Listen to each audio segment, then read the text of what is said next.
여러분 안녕하십니까? 광주 MBC 뉴스투데이 시작합니다. 먼저 오늘의 주요 뉴스입니다. 오늘 2단계 등교대학이 시작되는 가운데 전남에서는 23개 학교가 격일제나 오부제 수업을 하기로 했습니다. 광주의 학교는 학부모 동의 절차 등을 거쳐 수업 방식을 결정하기로 했습니다. 대중교통 마스크 착용이 의무화된 첫날, 시민들은 비교적 마스크를 잘 쓰고 있었지만 안 써도 승차를 거부하기는 현실적으로 어렵다는 하소연이 나왔습니다. 파쇄기에 끼어 숨진 고 김재순 씨가 일했던 업체에서는 과거에도 사망사고가 발생했지만 당국의 안전점검은 소홀했던 것으로 드러났습니다. 광주 인공지능사관학교에 전국에서 지원자가 몰리고 관련 기업들의 투자 약속이 잇따르는 등 AI 육성 사업이 활기를 띠고 있습니다. 어제부터 버스나 택시 등 대중교통을 이용할 때 승객들의 마스크 착용이 의무화됐습니다. 대부분의 시민들이 마스크를 쓰고 있어서 큰 혼란은 없었는데요. 하지만 현실적으로 지키기 어려울 수 있다는 목소리도 있었습니다. 그 현장 이다현 기자가 다녀왔습니다. 마스크를 쓴 시민들이 버스 정류장에 줄지어 서 있습니다. 대부분 마스크를 썼지만 간혹 마스크를 안 쓴 사람도 보입니다. 이렇게 마스크를 쓰지 않으면 대중교통을 이용할 수 없습니다. 방역당국이 코로나 확산을 막기 위해 대중교통 탑승 시 마스크 착용을 의무화했기 때문입니다. 택시와 버스, 지하철에서 마스크를 쓰지 않은 경우 탑승을 거부당할 수 있습니다. 마스크 착용을 권고드리는 상황이라서 별도의 처벌 규정은 없습니다. 다만 탑승이 제한될 수 있는 부분은 있을 수 있는데요. 마스크를 착용하고 계시는 탑승객들을 보호한다는 차원에서 또 필요한 상황이기 때문에 시민들은 대체로 공감하는 분위기입니다. 갔다 오긴 해도 어쩔거요. 아니 전 세계가 난리인데 하고 다녀야지. 답답하다고 안 하고 옆에 사람도 피해주면 쓰겠어. 아니 오히려 안 하면 더 오랫동안 마스크 쓸 일이 생길 수도 있으니까 차라리 짧게 마스크 계속 쓰고 다니는 게 낫지 않을까요? 하지만 대중교통 기사들 사이에선 마스크 안 썼다고 승차를 거부하는 게 현실적으로는 어렵다는 반응도 나옵니다. 그래서 시민인데 그래도 이제 그거는 이제 말로 하고 그래도 한 번 정도는 태워주셔야죠. 그런 기사가 얼마나 있을란가 싶네요. 손님 하나 모시기가 보물찾기인데 이런데 저런데 타시면 감사하더라. 광주시는 시민 한 사람이 방역사령관이라는 마음으로 마스크를 꼭 착용해달라고 거듭 당부했습니다. MBC 뉴스 이다현입니다. 오늘 2단계 등교 개학에 맞춰 전라남도 교육청이 과밀학교 거리두기 방안을 내놨습니다. 전남교육청은 학생 수 900명이 넘는 초등학교 2곳과 700명 이상인 중학교 3곳 등 총 23개 학교를 대상으로 오부제 수업, 격주, 격일제 등교를 탄력적으로 선택해 전체 학생의 3분의 1이 학교에 나오지 않도록 했습니다. 광주시 교육청은 학생 수가 많은 중고등학교에 한해 등교 수업과 원격 수업을 병행하는 방안을 검토하고 있는데 학생과 학부모의 의견 수렴을 거쳐 수업 방식을 최종 결정할 예정입니다. 오늘도 어제와 비슷한 날씨가 예상됩니다. 이 날 자체는 맑습니다만 현재 구름이 비교적 많이 지나고 있는 상태고요. 해안 지역을 중심으로는 오전 중에 가시거리 1km 안팎의 안개도 끼겠습니다. 안개는 오전 중에 모두 거치겠고요. 오늘 전반적으로 무난한 봄 날씨가 예상됩니다. 이 맑은 가운데 아침 기온은 16도 안팎으로 시작해서 한낮 기온은 25도로 어제와 비슷하겠고요. 평년 이맘때 수준의 기온을 보이겠습니다. 광주 전남의 미세먼지 농도도 종일 보통 수준 유지하면서 쾌청한 하루가 예상되는데요. 다만 구름이 낀다 하더라도 자외선 지수는 광주 전남 모든 지역에서 매우 높은 수준까지 치솟겠습니다. 강한 자외선에는 주의하셔야겠습니다. 날씨 정보였습니다. 고 김재순 씨가 일했던 업체는 과거에도 사망사고가 있었던 곳입니다. 하지만 관리 감독은 잠깐이었고 이후 진행된 정기 안전점검은 제대로 이루어지지 않았는데요. 청년들은 제2의 김재순을 막아달라며 정부와 국회에 해결책을 촉구했습니다. 남궁욱 기자가 취재했습니다. 김재순 씨의 유가족들이 김 씨가 사고를 당한 옛 일터를 찾았습니다.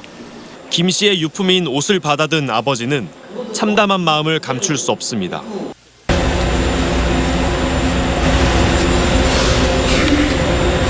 그런데 이 업체에서 사고로 숨진 노동자는 김재순 씨뿐만이 아닙니다.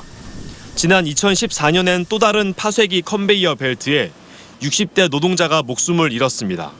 컨베이어 벨트 걸려 안고 그냥 옷이 걸려가지고 숨을 못 쉬어서 돌아가셨어요. 사고 직후 해당 기계에 대한 노동청의 안전진단과 개선 지시가 있었지만 그때뿐이었습니다. 매년 안전보건공단 등의 안전 점검을 받았지만 파쇄기에 대한 지적사항은 없었습니다. 점검 먼저 하죠. 이제 점검해서 이제 나중에 이제 문제가 있었을 때 우리한테 통보를 하지 뭐가 문제가 있다. 그럼 지금까지 문제가 있다고 통보받은 적은 없는 거예요? 그렇죠. 노동청 역시 최근 3년간 이 업체에 대한 안전 점검은 하지 않았습니다. 제2의 김재순을 막기 위해선 안전 점검 인력을 늘리고 형식적인 점검에서 벗어나야 한다고 노동계가 주장하는 이유입니다. 특히 이제 중소 영세 사업장, 50인 미만 사업장에서 산재율이 높고 사망률도 굉장히 높기 때문에 이거에 대한 어떤 관리 감독 대책을 더 마련을 해야 된다고 생각하고 있습니다. 중대재해가 발생한 기업에 대해서는 처벌을 강화해야 한다는 주장도 잇따라 나오고 있습니다. 산재 사망 사고가 반복되는 이유가 집행유예와 벌금 등에 그치는 미약한 처벌 탓이라는 주장입니다. 21대 국회의 1호 법안은 당연히 중대재해 기업 처벌법이어야 한다. 우리는 더 이상 이 사회의 청년들이, 이 사회의 노동자들이 안전이 보장되지 않는 일터에서 한편 경찰은 해당 업체 대표 박모 씨를 안전주의 의무를 소홀히 한 것으로 보고 업무상 과실치사 혐의로 입건했습니다. MBC 뉴스 남고욱입니다. 폭행 혐의로 수배 중이던 40대가 외국을 다녀온 뒤 자가격리가 끝나자마자 구속됐습니다. 광주 서부경찰서는 지난해 11월 광주시 서구의 한 장례식장에서 화환으로 지인을 때려 전치 2주의 부상을 입힌 혐의로 44살 A씨를 구속했습니다. 경찰의 수배를 피해 다니던 A씨는 지난 9일 홍콩에서 입국했는데 이 사실을 통보받은 경찰은 해외 입국 후 자가격리 기간이 끝나자마자 A씨를 검거했습니다.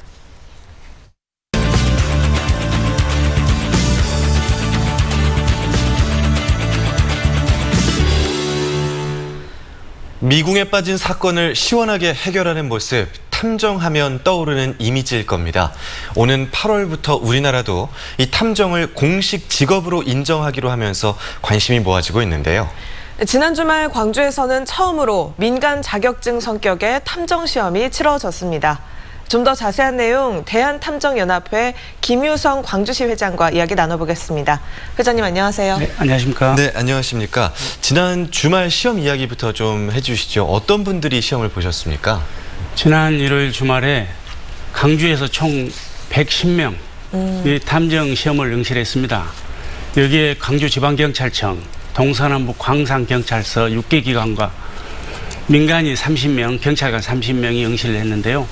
경찰관이 80명으로 많은 이유는 대한탐정연합회에서 경찰에 대한 정보력, 수사력이 굉장히 탁월하다. 그래서 적극적으로 홍보를 한 것 같습니다. 네, 그렇군요. 이 시험을 통과하면 어떤 자격을 얻게 되는 건가요? 생활정보 지원 탐색사 메이저급은 메이저급과 네. 지원 탐색사 1급이 있는데요. 메이저급은 경찰 경력이라든가 군 경력, 또 국정원 경력, 행정 경력이라든가 관련 석박사 소지자, 행정사, 경비 지도사 이런 분들이 메이저급으로 응시를 하게 되고 탐색사 1급은 대한민국 남녀 누구나 16세 이상이면 다 응시를 할 수가 있습니다. 그렇군요. 그러면 탐정이 구체적으로 어떤 일을 하는지 설명해 주시죠. 좋습니다. 탐정이 하는 일은 생활정보 지원 탐색사란 말처럼 정보를 국민들한테 제공한다든가 그렇지 않으면 민사사건의 증거 확보 이런 것을 하는데요. 지금 우리나라 그 공조직에서도 마찬가지지만 국민의 정보가 70 내지 80%가 공개된 정보입니다. 그러나 이런 것을 국민들께서는 적극적으로 활용을 못 한다는 것이죠. 그래서 탐정이 그걸 적극 개입해서 국민들한테 양질의 정보를 제공하고 민사사건의 증거를 확보하는 데 의뢰인은 한계가 있다는 겁니다. 그래서 그런 부분도 탐정이 증거 확보에 적극적으로 개입을 하여 의뢰인들에게 양질의 정보를 제공하고 민사사건의 증거를 확보해 주는 것입니다. 네, 한편에서는 이 탐정업이 사생활 침해에 대한 우려나 아니면 또 경찰의 수사에 혼선을 줄 수 있다 이런 이야기도 있는데요. 어떻게 보십니까? 좋은 말씀입니다. 국민들께서 가장 걱정하는 부분이 사생활 침해라는 것이요. 민감한 부분입니다. 그런 부분은. 그래서 대한탐정윤리강령에 탐정이 사생활을 침범해서 불법 행위로 증거를 확보하는 것은 적극적으로 배제한다. 그런 부분에 대해서는. 그리고 경찰이 사생활을 침범하고 경찰 수사에 개입해서 혼선을 준다든가 크로스 체크가 된다든가 이럴 경우는 전혀 기우입니다. 그럴 수는 없고 경찰의 수사에 대해서는 경찰의 고유 권한이기 때문에 경찰이 하는 것이고 경찰의 손을 뗀 사건이 있습니다. 장기 미제 실종 사건이라든가 경찰의 인력으로 한계가 있고 또 경찰 수사에도 이 부분에 대해서는 수사가 진척이 안 된다. 그럴 때 의뢰인이 의뢰를 하게 되면 그런 경우는 수사에 개입을 한다는 것이죠. 그리고 우리나라도 마찬가지지만 세계 어느 국가도 탐정이 수사에 개입하는 경우는 없습니다. 미국이 몇몇 주가 이렇게 수사권이 부분적으로 권한이 부여되는데요. 다른 나라들은 여타 국가는 전혀 탐정이 수사에 개입하지 않습니다. 네, 그렇군요. 오는 8월에 이렇게 공인 탐정 제도가 시행이 되면 민간 자격은 어떻게 되는 겁니까? 좋습니다. 민간 자격, 기존에 가지고 있는 탐정 자격 소지자들은 어떻게 구제할 것이냐. 그분들께서는 일단 탐정이 국가 공인화가 되면 그 사람들에게는 1차 시험을 면제한다든가 그렇지 않으면 2차 시험은 특수한 과목을 넣어서 탐정 시험을 치르게 한다든가 그렇지 않으면 시험을 치르지 못할 경우에는 재교육을 시켜서 양질의 재교육을 시켜서 충출한 능력을 다시 극대화시킬 수 있도록 재발할 수 있도록 대한탐정연합회에서 적극적으로 지지를 할 겁니다. 네, 앞으로 8월부터 공식 직업으로 인정될 탐정 활동 기대 많이 해보겠습니다. 지금까지 대한탐정연합회 김유성 광주시 회장이었습니다. 오늘 말씀 고맙습니다. 고맙습니다. 고맙습니다.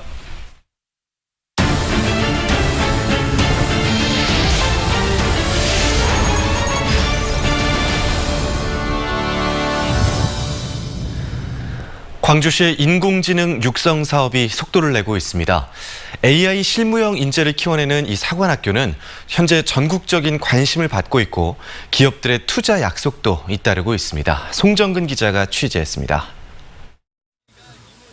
광주 AI 사관학교에서 지원자들을 대상으로 제공하고 있는 온라인 교육 영상입니다. 인공지능 분야의 실무 인재를 육성하기 위한 광주 AI 사관학교의 모집 정원은 180명. 모집 기간이 아직 끝나지도 않았는데 이미 4배가 넘는 748명이 지원했는데 4주간의 기본교육 과정에서 좋은 성적을 내야만 교육생으로 선발됩니다. 까다로운 선발 관문에도 불구하고 컴퓨터 전공자들은 물론 6개월짜리 사관학교에 다니기 위해 직장을 그만두고 도전한 이들까지 전국에서 지원자들이 몰렸습니다. 사실 AI에 관련된 내용을 접하기가 정말 힘들어요. 학교에서도 배우기가 힘들고 AI에 관련된 내용 자체도 굉장히 난이도가 높기 때문에 이걸 제대로 배울 기회가 많이 없는데 인공지능 관련 기업들의 투자 약속도 잇따르고 있습니다. 주식회사 사이버메딕이 11번째로 광주시와 협약을 맺고 본사와 공장을 광주로 이전하기로 했습니다. 앞으로 인공지능을 탑재를 해서 맞춤형 훈련 시스템을 개발을 지금 현재 진행을 하고 있습니다. 그래서 저희들이 이런 인공지능이 앞으로 크게 성장해 나갈 수 있는 계기를 마련하기 위해서 지난해부터 공무원을 대상으로 시작한 광주시 인공지능 사내대학도 코로나19로 중단된 지 2달 만에 재개했습니다. 70여 명의 공무원들이 모여 인공지능 역사와 알고리즘에 대해 배우며 업무 능력의 영역을 넓히고 있습니다. 무엇보다도 이제 공무원이 좀 인공지능에 대한 이해도가 좀 높고 전문적인 그런 지식이 좀 있어야 되겠다. 그런 생각을 가지고 지금 인공지능 사내대학을 운영을 하고 있고요. 인공지능 생태계 조성에 박차를 가하고 있는 광주시. 인재 양성과 기업 유치에 속도가 붙으면서 AI 중심 도시 도약에 기대감을 주고 있습니다. MBC 뉴스 송정근입니다. 조선대학교 법인 정의사 9명이 선임돼 법인이사회가 정상화 궤도에 오르게 됐습니다. 조선대에 따르면 사학분쟁조정위원회는 최근 개방이사 3명을 포함해 모두 9명의 정의사를 선임하고 신원조회 등 임명 절차에 들어가 있습니다. 사학분쟁조정위원회가 정의사를 최종 선임함에 따라 법인이사회가 정상적으로 가동하게 됐습니다. 조선대학교는 지난 2010년 정의사 체제로 전환된 이후 옛 경영진을 중심으로 한 학내 갈등이 지속돼 2017년부터 임시 이사회 체제로 운영되고 있었습니다. 정부의 공공기관 추가 지방 이전에 대비해 광주시와 전라남도가 유치 대상 기관을 압축하고 본격적인 준비에 들어갑니다. 광주시는 혁신도시 연구기획 태스크포스를 가동해 추가 이전이 가능한 120여 개 공공기관 가운데 에너지와 정보통신 등 7개 분야, 35개 기관을 유치 대상으로 압축했습니다. 전라남도는 한국지역난방공사와 식품안전정보원 등 23개 기관을 선정해 정부 발표 기준에 맞춰 본격적인 유치전을 펼칠 계획입니다.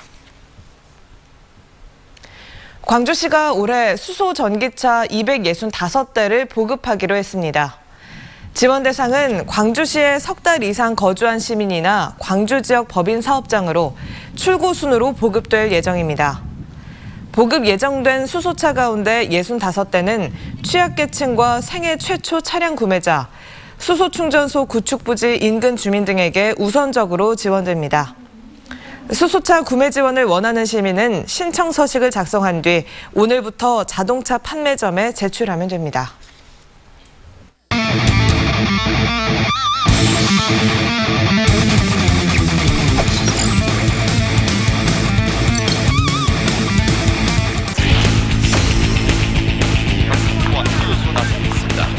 배재성 선수의 올 시즌 3경기 등판 기록입니다. 자, 여기서 밀어내기 득점. 기아 타이거즈가 이렇게 7점이라 하더라도 그 과정이 너무나 좀 아쉽게 됐습니다. 빗 맞았는데 이 타구는 자, 끝까지 더블 플레이. 이렇게 이닝이 끝나버렸습니다. 강한 타구는 황재균을 따돌리면서 날아갑니다. 그리고 3루 던전 홈으로 1루자는 3루까지. 1, 2가 빠져나간 최형호의 안타. 서서히 멀어져가는 기아 타이거즈 3대0을 만들고 있습니다. 여기서 중요한 아웃카운트가 처리가 됐고요. 자, 3루자 뛸 준비합니다. 3루에 있던 주자 터커가 태업 홈으로 들어왔습니다.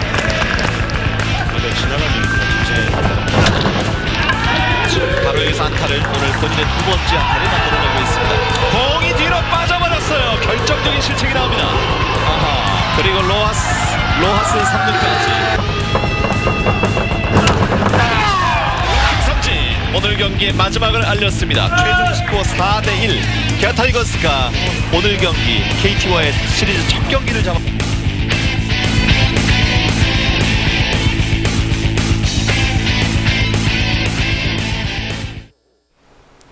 5.18 민주화운동 40주년을 기념한 연극 시간을 칠하는 사람이 오늘부터 국립아시아 문화전당에서 공연됩니다.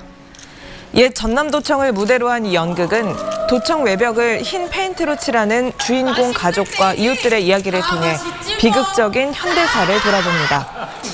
아시아 문화전당 스토리 공모로 탄생한 이 작품은 2차례 시범 공연을 거쳐 완성됐고 관객은 이동형 객석에 앉아서 이야기 전개에 따라 시간 여행을 하듯 이동하며 작품을 관람합니다.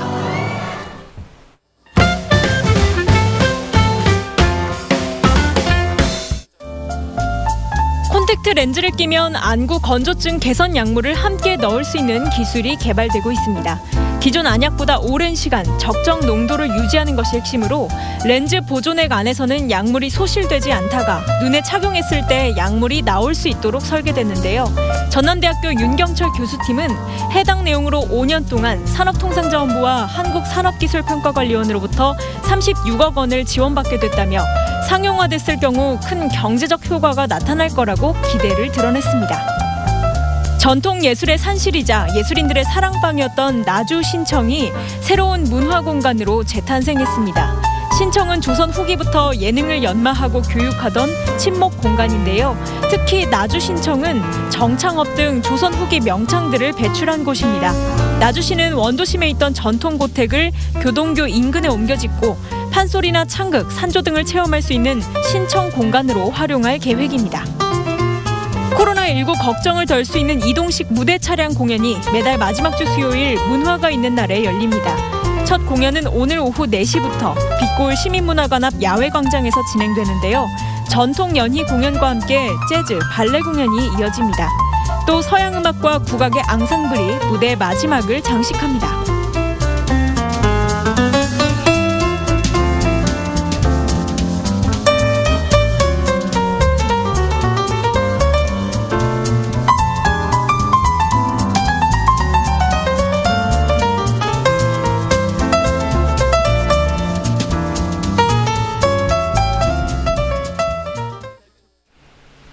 오늘도 맑은 날씨가 예상됩니다. 다만 구름이 비교적 많겠고요. 오전 중에는 해안을 중심으로 가시거리 1km 안팎에 안개가 끼겠습니다. 안개는 오전 중에 모두 거치겠고요. 낮부터는 더 맑고 포근한 날씨가 예상됩니다.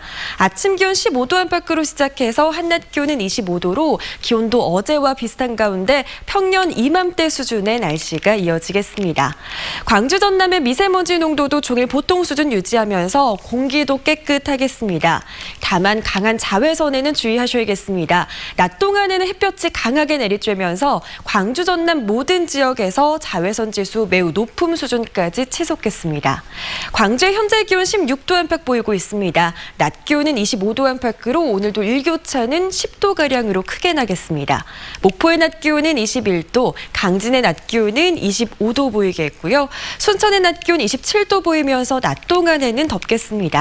바다의 물결은 최고 1m에서 1.5m로 비교적 잔잔하게 일겠습니다. 내일 오전에는 비 소식이 들어 있습니다. 날씨 정보였습니다. 이상으로 광주 MBC 뉴스투데이를 마칩니다. 함께해 주신 여러분 고맙습니다.